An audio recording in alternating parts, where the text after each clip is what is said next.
ഈശോ മിശിഹായ്ക്ക് സ്തുതിയായിരിക്കട്ടെ. പ്രിയപ്പെട്ടവരെ, നമ്മൾ കൈത്താക്കാലത്തിൻ്റെ 7ാമത്തെ ആഴ്ചയിലേക്ക് പ്രവേശിച്ചു. കൈത്താക്കാലം തീരുകയാണ്. ഇനി നമ്മൾ അങ്ങോട്ട് ഏലിയ സ്ലീബ മൂശക്കാലത്തിലേക്ക് പ്രവേശിക്കും.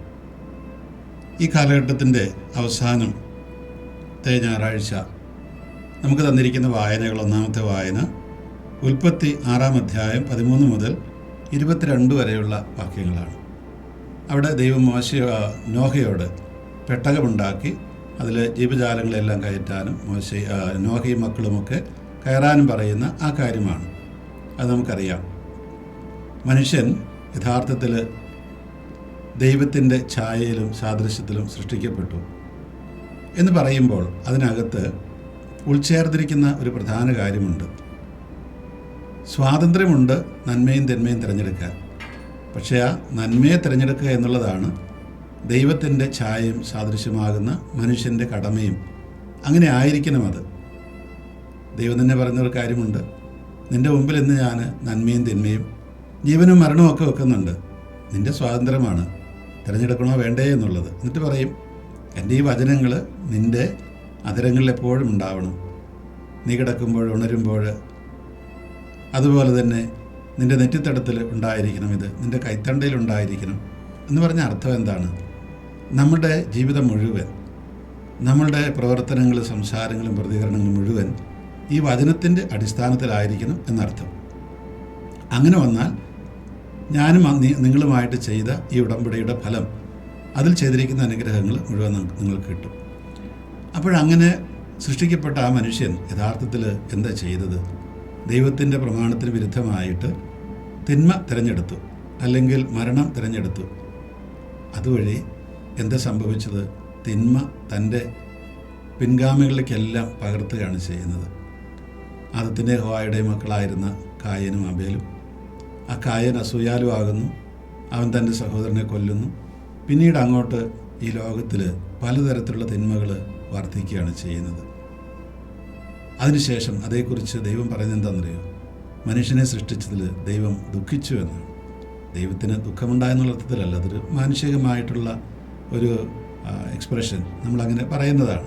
എങ്കിലും ഈ മനുഷ്യനെ ദൈവത്തിൻ്റെ ആ ഛായയിൽ സാദൃശ്യത്തിലും സൃഷ്ടിക്കപ്പെട്ട ആ മനുഷ്യനെ പിന്നീട് മുന്നോട്ട് പോകാൻ അനുവദിക്കാൻ പറ്റാത്ത രീതിയിൽ ഈ ലോകം മുഴുവൻ തിന്മ നിറഞ്ഞതായി കഴിഞ്ഞു.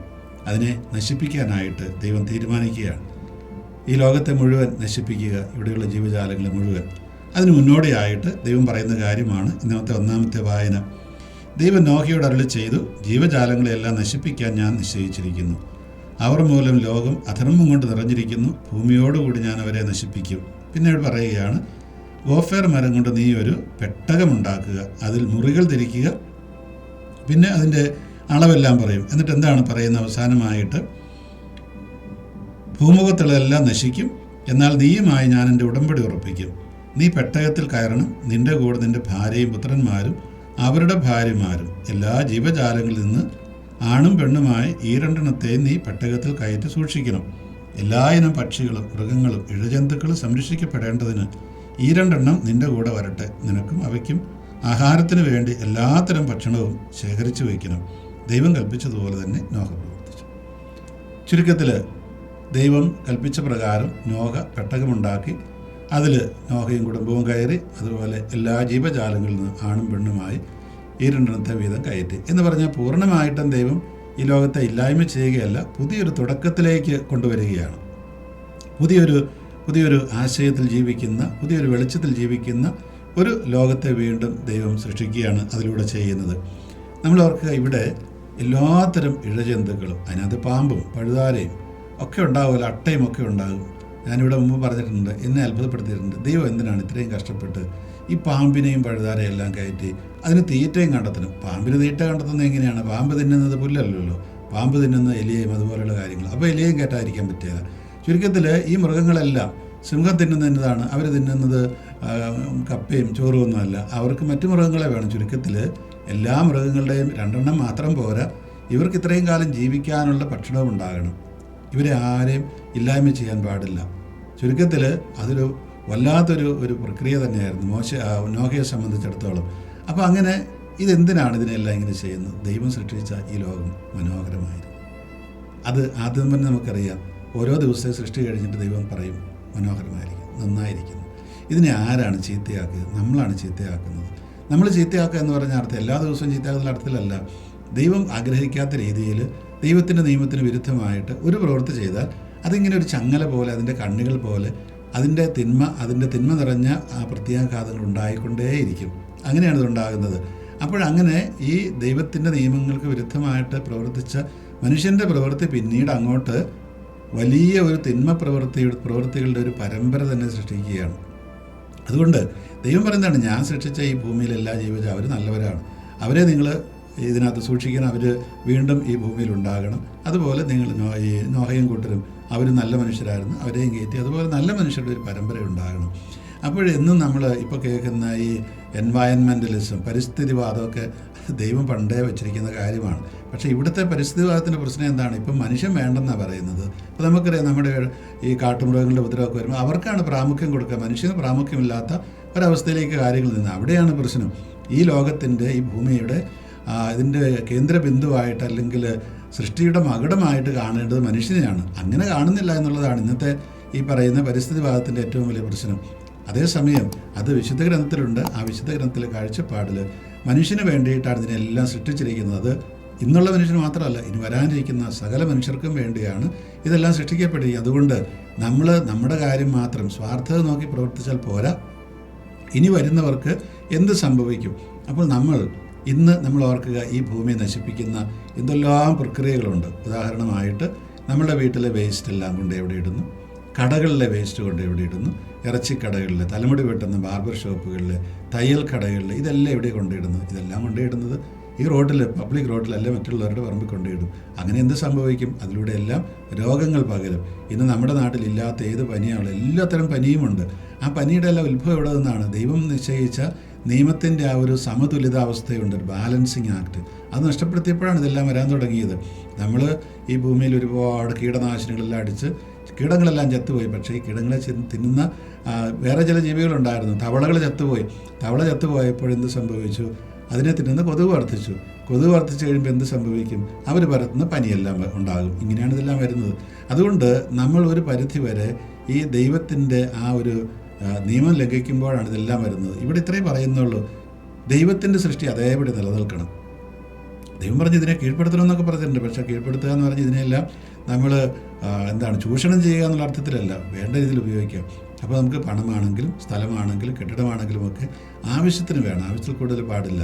നമ്മളെപ്പോഴും പ്രാർത്ഥിക്കുന്നില്ല, അന്നന്ന് വേണ്ടുന്ന ആഹാരമാണ് നമ്മൾ ചോദിക്കുന്നത്. അത് നമ്മൾ പലപ്പോഴും വിചാരിക്കുന്ന ഈ ഭക്ഷണത്തെക്കുറിച്ച് മാത്രമല്ലത്. നമുക്ക് ആവശ്യമുള്ള കാര്യങ്ങളുണ്ട്, അത്യാവശ്യമുള്ള കാര്യങ്ങളുണ്ട്, അനാവശ്യമായ കാര്യങ്ങളുണ്ട്. അപ്പോൾ പലപ്പോഴും ഈ അനാവശ്യ കാര്യങ്ങളും അത്യാവശ്യ കാര്യങ്ങളൊക്കെ ചില കാര്യങ്ങളൊക്കെ നമുക്ക് വേണ്ടെന്ന് വെക്കാൻ പറ്റും. അങ്ങനെ വരുമ്പോഴാണ് ഈ ഭൂമി അതിൻ്റെ ശരിയായിട്ടുള്ള ആ പ്രാരംഭാവസ്ഥയിൽ നിലകൊള്ളുക. അതേസമയത്ത് നമ്മുടെ ബുദ്ധി ഉപയോഗിച്ച് ഒരുപാട് കാര്യങ്ങൾ ചെയ്യാൻ ദൈവം ആഗ്രഹിക്കുന്നുണ്ട്. അത് ഈ ലോകത്തെ, ഈ ഭൂമി നശിപ്പിക്കാത്ത രീതിയിലായിരിക്കണം എന്നർത്ഥം. അപ്പോൾ നമ്മൾ ഈ കൈത്താക്കാലത്ത് ഓർക്കുക, നമ്മുടെ കർത്താവിൻ്റെ സുവിശേഷം നമ്മളാകുന്ന ഭൂമിയിൽ വീണ് ഫലം പുറപ്പെടുവിക്കാൻ നമ്മൾ ഓർക്കുന്നത്.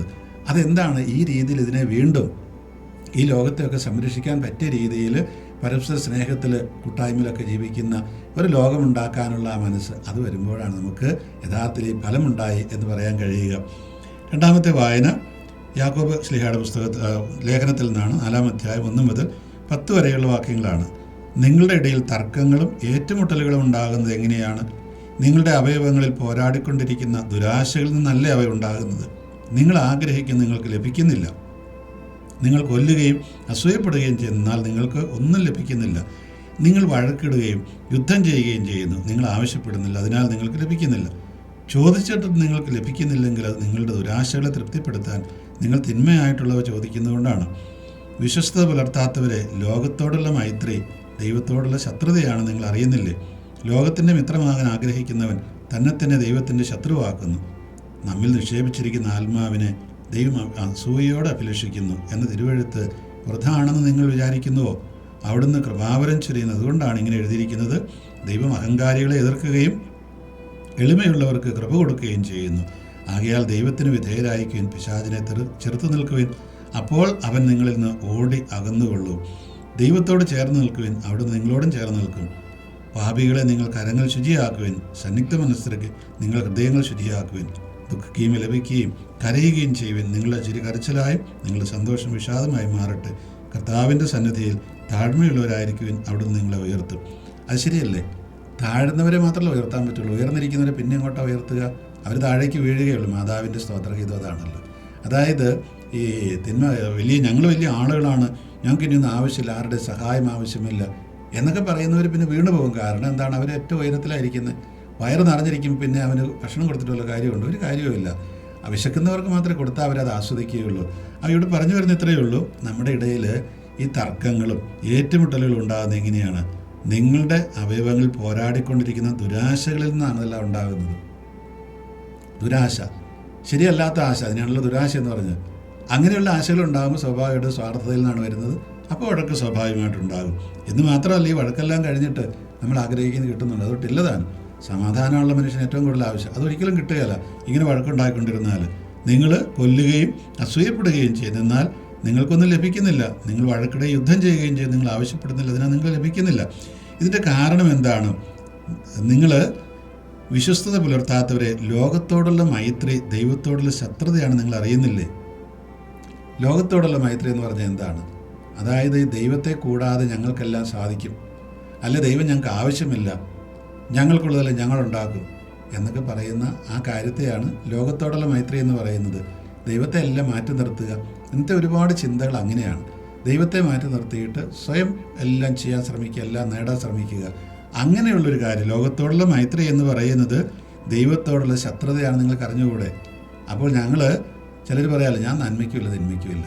നന്മ അങ്ങനെ പറ്റില്ല. തിന്മ ചെയ്തായിരുന്നാൽ മാത്രം പോരെ, നന്മ ചെയ്യണം. ആ നന്മ ചെയ്യുന്നതിനെയാണ് ഈ പറയുന്ന ദൈവത്തെ തിരഞ്ഞെടുക്കുന്നതെന്ന് പറയുന്നത്. അതുപോലെ ലോകത്തിൻ്റെ മിത്രമാകാൻ ആഗ്രഹിക്കുന്നവൻ തന്നെ ദൈവത്തിൻ്റെ ശത്രുവാക്കുന്നു. നമ്മളിൽ നിക്ഷേപിച്ചിരിക്കുന്ന ആത്മാവിനെ ദൈവം അസൂയയോടെ അഭിലഷിക്കുന്ന തിരുവഴുത്തുനിന്ന് വൃഥാണെന്ന് നിങ്ങൾ വിചാരിക്കുന്നുണ്ടോ? നമ്മളിൽ ദൈവത്തിൻ്റെ ആത്മാവുണ്ട്. അതിനെ ദൈവം അസൂയയോടെ ആഗ്രഹിക്കുന്നു എന്ന് പറഞ്ഞാൽ അതെന്നും അവിടെ നിലനിൽക്കണമെന്നർത്ഥം. നമ്മളിലുള്ള ദൈവാത്മാവിനെ അവിടെ കാണണം, അവിടെ ഉണ്ടാകണമെന്നാണ് ദൈവത്തിൻ്റെ ആഗ്രഹം. അതാണ് ഈ അസൂയയോടെ അഭിലഷിക്കുന്നു പറയുന്നത്. അപ്പോൾ അത് വെറുതെയാണെന്ന് നിങ്ങൾ വിചാരിക്കുന്നുണ്ടോ? അല്ല. ദൈവത്തിന് നമ്മളെക്കുറിച്ചുള്ള പദ്ധതിയിൽ നമ്മൾ പങ്കുകാരാകുകയും ഈ ആത്മാവിൻ്റെ പ്രചോദനമനുസരിച്ച് നിരന്തരം ജീവിക്കുകയും ചെയ്യുക. അപ്പോൾ ലോകത്തോടുള്ള മൈത്രി മാറ്റിവെച്ചിട്ട് ഈ പറയുന്ന ദൈവത്തോട് ചേർന്ന് നിൽക്കുക. അപ്പോൾ ദൈവം നിങ്ങളോടും ചേർന്ന് നിന്നുകൊള്ളും. നമ്മൾ ചേർന്ന് നിൽക്കാതെ ദൈവം നമ്മുടെ പുറകെ ഓടി വന്ന് നമ്മളോട് ചേർന്ന് നിൽക്കും, നമുക്കെല്ലാം ചെയ്തു തരുമെന്നും എന്ന് നമ്മൾ പ്രതീക്ഷിക്കരുത്. കാരണം നമ്മളിലേക്ക് ദൈവത്തിൻ്റെ ആത്മാവിന് വരണമെങ്കിൽ, അവിടെ താമസിക്കണമെങ്കിൽ, നമ്മളെ നയിക്കാൻ കഴിയണമെങ്കിൽ എന്ത് വേണം?